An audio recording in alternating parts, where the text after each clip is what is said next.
They called it the model colony, roads carved through jungles, railways stretching to the horizon. But behind the order and progress, there was silence, the silence of fear. In the sun-kissed cradle of Togo's fertile plains, a model colony rose on the backs of the broken. This is the story of German colonial rule in Togo, a period from 1884 to 1914 where efficiency was built upon a foundation of human suffering. What does it mean to be a model colony? For the German Empire, it meant productivity, order, and profit. Togo, a sliver of land on the West African coast, was to become a shining example of colonial prowess. The plan was ambitious: transform the landscape, exploit its resources, and create a perfectly functioning economic machine. The Germans wasted no time. They established their administrative capital in the coastal city of Lomé and began to extend their control inland. The vision was clear.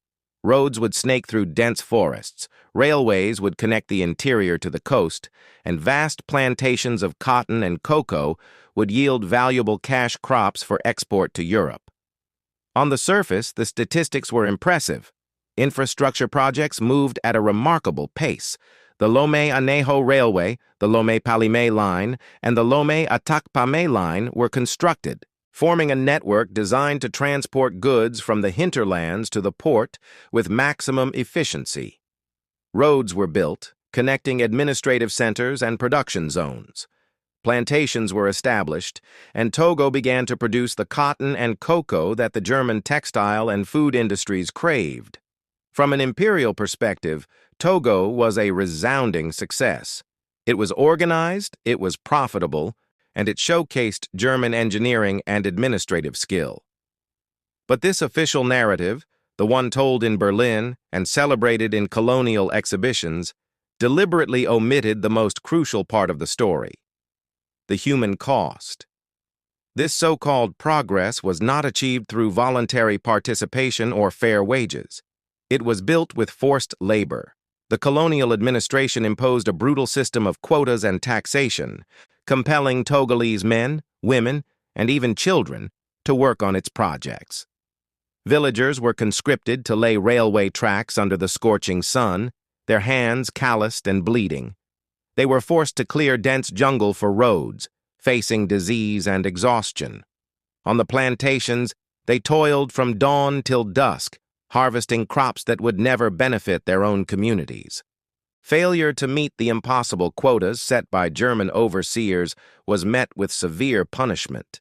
The whip became a common tool of enforcement, its crack a constant reminder of the brutal reality of this model system. Families were torn apart as men were taken away for months at a time, leaving their villages and farms to decline. The social fabric of entire communities began to unravel. Life under German rule was defined by fear. The administration's efficiency was mirrored in its system of control. Resistance was met with overwhelming force. Any act of defiance, no matter how small, could lead to brutal reprisals. This created an atmosphere of pervasive terror, silencing dissent and crushing the spirit of the people. The Germans also proved adept at exploiting existing social structures and creating new divisions. They often empowered certain local chiefs or ethnic groups over others, granting them minor privileges in exchange for their loyalty and assistance in enforcing colonial policies.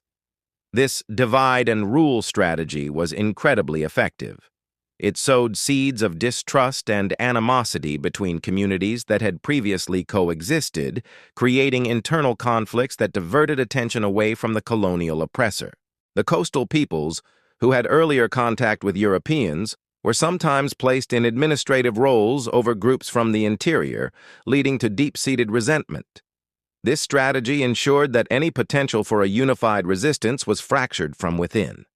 The social bonds that had been forged over centuries were deliberately weakened, replaced by suspicion and rivalry. The economic exploitation was just as systematic. The entire colonial economy was designed for one purpose: to enrich Germany. The railways didn't connect Togolese communities for their own benefit. They were arteries designed to drain the land of its wealth. The cash crop plantations replaced subsistence farming, forcing people to grow cotton and cocoa instead of the food they needed to feed their families. This dependency on the colonial economy made the local population vulnerable to global market fluctuations and food shortages. The progress that Germany celebrated was, for the Togolese, a process of systematic impoverishment and the stripping away of their economic independence. The land was productive, but its bounty flowed across the ocean. By 1914, on the eve of the First World War, Togo stood as the jewel in Germany's colonial crown. It was orderly, profitable, and held up as a testament to the supposed benefits of European rule. But this veneer of success was thin, barely concealing the deep scars it had inflicted upon the land and its people. The efficiency was the efficiency of a prison. The order was the order of the oppressed. The progress was a march that trampled human dignity. The legacy of this era was not one of development, but of devastation. The infrastructure remained, but it was a monument to exploitation. The social divisions engineered by the Germans would linger for decades, long after the German flag was lowered. The outbreak of World War I brought a swift end to Germany's colonial experiment in Togo. British and French forces invaded from neighboring colonies, and the German administration, vastly outnumbered, surrendered after a brief campaign. The model colony was no more. It was partitioned between Britain and France, its fate once again decided by distant European powers. But the 30 years of German rule left an indelible mark. It was an era that turned interconnected dreams into shattered hopes. It's a story that echoes with the sorrow of those who were crushed beneath the wheels of so-called efficiency. When we look at the remnants of this period, the old railway lines that now crumble into relics, the colonial buildings that still stand in Lomé, we must ask ourselves about the stories they hold. The official histories speak of Bismarck's grand plans and colonial strategy, but what of the hidden chronicles? What of the buried curses of the exploited, the silent cries of lost labor and fallen dreams that still whisper on the wind? The soul of Togo's colonial past endures, a complex tapestry of pain and resilience. The full story is not just one of imperial ambition, but of the quiet, desperate endurance of a people who survived against all odds. It is a reminder that behind every statistic of colonial success lies a mountain of untold human heartache. What untold stories do you think still guard these old railway lines? What can this chapter of history teach us about the true cost of progress?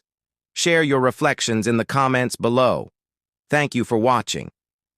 If you found this story important, please like, share, and subscribe for more hidden histories.